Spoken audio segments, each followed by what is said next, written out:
അപ്പോൾ നമുക്ക് രാവിലെ നല്ല ഫ്രഷ് അയില കിട്ടിയിട്ടുണ്ട്. എന്നാൽ പിന്നെ അയില കറി വെക്കാമെന്ന് വിചാരിച്ചു. അങ്ങനെ അതൊക്കെ വെട്ടി വൃത്തിയാക്കി എടുത്തു. അപ്പോൾ അയില നമ്മൾ തേങ്ങ അരച്ചാണ് കേട്ടോ കറി വെക്കുന്നത്. അപ്പോൾ അയില തേങ്ങ അരച്ച് കറി വെക്കുന്ന കുറേ കൂടെ ടേസ്റ്റ് എന്നാണ് എനിക്ക് തോന്നിയിട്ടുള്ളത്. പിന്നെ കുഞ്ഞൂട്ടിന് അയില ഇതുപോലെ മീനൊക്കെ തേങ്ങ അരച്ച് കറി വെക്കുന്നതാണ് ആൾക്ക് കൂടുതൽ ഇഷ്ടം.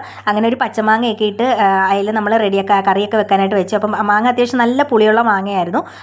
അതിനുശേഷം അത് അടുപ്പിലൊക്കെ വെച്ചതിന് ശേഷം നമ്മൾ കുറച്ച് ചീരയും കൂടെ വാങ്ങിച്ചുകൊണ്ട് വന്നിട്ടുണ്ടായിരുന്നു.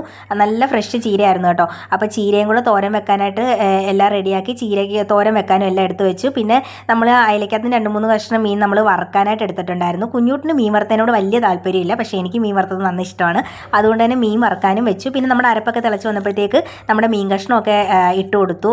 അതിനുശേഷം അതൊന്ന് റെഡിയാവാൻ വെച്ചു. അങ്ങനെ നമ്മുടെ അയലക്കറിയൊക്കെ റെഡി ആയിട്ട് വന്ന സമയത്ത് കുറച്ച് പച്ചവെളിച്ചെണ്ണയും കുറച്ച് കറിവേപ്പിലൊക്കെ ഒഴിച്ച് അത് വാങ്ങി വെച്ചു. അങ്ങനെ നമ്മുടെ ഉച്ചയൂണെല്ലാം റെഡി ആയിട്ട് വന്നിട്ടുണ്ടായിരുന്നു. അപ്പോൾ ഇന്ന് മീൻകറി ഇതുപോലെ ഒരു മീൻ വറുത്തതും പിന്നെ ചീരത്തോരനുമായിരുന്നു നമുക്ക് ഉച്ചയൂണുണ്ടായിരുന്നത്. അപ്പോൾ നിങ്ങൾക്ക് വീഡിയോ ഇഷ്ടപ്പെട്ടിട്ടുണ്ടെങ്കിൽ ലൈക്ക് ചെയ്യുക, ഷെയർ ചെയ്യുക, സബ്സ്ക്രൈബ് ചെയ്യുക. അപ്പോൾ അത്രയേ ഉള്ളൂ.